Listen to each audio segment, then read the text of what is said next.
उसी अबीसलूम को बहकाता है। और अखीतुफल ने अबीसलूम से ये भी कहा कि मुझे अभी 12,000 मर्द चुन लेने दे, और मैं उठकर आज ही रात को दाऊद का पीछा करूंगा। और ऐसे हाल में कि वो थका मांदा हो और उसके हाथ ढीले हों, मैं उस पर जा पड़ूंगा और उसे डराऊंगा, और सब लोग जो उसके साथ हैं भाग जाएंगे, और मैं फकत बादशाह को मारूंगा।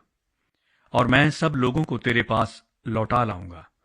जिस आदमी का तू तालिब है वो ऐसा है कि गोया सब लौट आए। यूं सब लोग सलामत रहेंगे। ये बात अबीसलूम को और इसराइल के सब बुजुर्गों को बहुत अच्छी लगी। और अबीसलूम ने कहा, अब अर्की हूसी को भी बुलाओ, और जो वो कहे हम उसे भी सुने।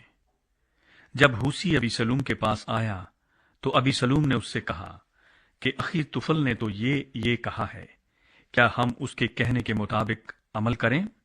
अगर नहीं तो तू बता। हूसी ने अबीसलूम से कहा कि वो सलाह जो अखीतुफल ने इस बार दी है अच्छी नहीं।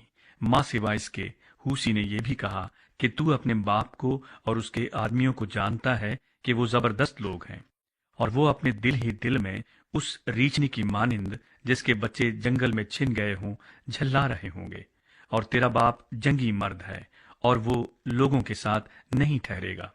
और देख, अब तो वो किसी गार में या किसी दूसरी जगह छुपा हुआ होगा। और जब शुरू ही में थोड़े से कत्ल हो जाएंगे तो जो कोई सुनेगा वो यही कहेगा कि अबीसलूम के पैराओं के दरमियान तो खूंरेजी शुरू है। तब वो भी जो बहादुर है और जिसका दिल शेर के दिल की तरह है बिल्कुल पिघल जाएगा, क्योंकि सारा इसराइल जानता है कि तेरा बाप जबरदस्त आदमी है और उसके साथ के लोग सूरमा हैं। सो मैं ये सलाह देता हूं कि दान से बीर सबा तक के सब इसराइली समुद्र के किनारे की रेत की तरह तेरे पास कसरत से इकट्ठे किए जाएं, और तू आप ही लड़ाई पर जाए। यूं हम किसी न किसी जगह जहां वो मिले उस पर जा ही पड़ेंगे, और हम उस पर ऐसे गिरेंगे जैसे शबनम जमीन पर गिरती है। फिर ना तो हम उसे और ना उसके साथ के सब आदमियों में से किसी को जीता छोड़ेंगे।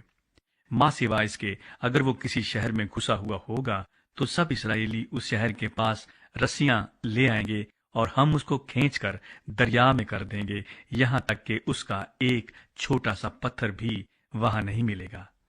तब अबीसलूम और सब इसराइली कहने लगे कि ये मशवरत जो अर्की हूसी ने दी है अखीतुफल की मशवरत से अच्छी है, क्योंकि ये तो खुदावंद ही ने ठहरा दिया था कि अखीतुफल की अच्छी सलाह बातिल हो जाए, ताकि खुदावंद अबीसलूम पर बला नाजिल करे।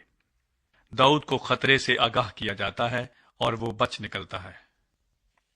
तब हूसी ने सदूक और अबियातर काहिनों से कहा कि अखीतुफल ने अबीसलूम को और बनी इसराइल के बुजुर्गों को ऐसी ऐसी सलाह दी, और मैंने ये सलाह दी।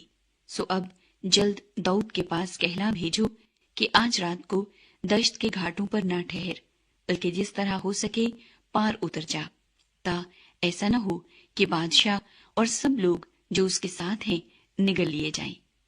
और यूनतन और अखीमाज ऐन राजल के पास ठहरे थे, और एक लौंडी जाती और उनको खबर दे आती थी, और वो जाकर दाऊद को बता देते थे, क्योंकि मुनासिब न था कि वो शहर में आते दिखाई देते।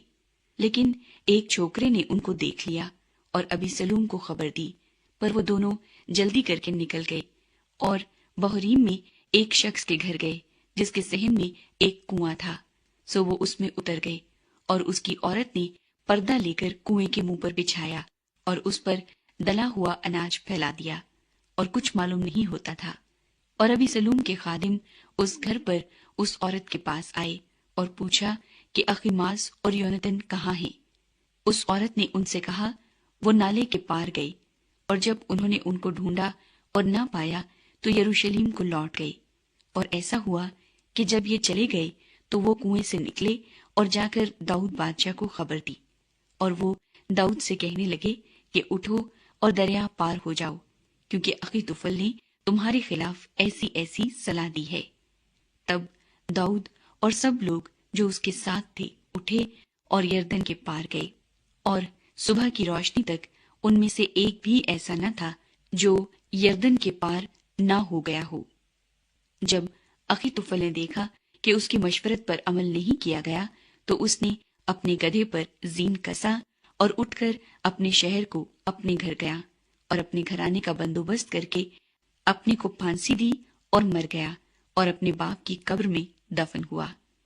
تب داؤد مہنیم میں آیا اور ابی سلوم اور سب اسرائیلی مرد جو اس کے ساتھ تھے یردن کے پار ہوئے، اور ابی سلوم نے یوآب کے بدلے اماسا کو لشکر کا سردار کیا۔ یہ اماسا ایک اسرائیلی آدمی کا بیٹا تھا جس کا نام اترا تھا۔ اس نے ناحس کی بیٹی ابی جیل سے جو یوآب کی ماں زرویا کی بہن تھی صحبت کی تھی، اور اسرائیلی اور ابی سلوم جلاد کے ملک میں خیمہ زن ہوئے۔ اور جب داؤد مہنیم میں پہنچا تو ایسا ہوا کہ ناحس کا بیٹا سوبی بنی امون کے ربا سے اور امی ایل کا بیٹا مکیر لوت مار سے اور برزلی جلادی رجالیم سے پلنگ اور چارپائیاں اور باسن اور مٹی کے برتن اور گیہوں اور جو اور آٹا اور بنا ہوا اناج اور لوبیے کی پھلیاں اور مسور اور بنا ہوا چبینا اور شہد اور مکھن اور بھیڑ بکریاں اور گائے کے دودھ کا پنیر داؤد کے اور اس کے ساتھ کے لوگوں کے کھانے کے لیے لائے، کیونکہ انہوں نے کہا کہ وہ لوگ بیابان میں بھوکے اور ماندے اور پیاسے ہیں۔ ابی سلوم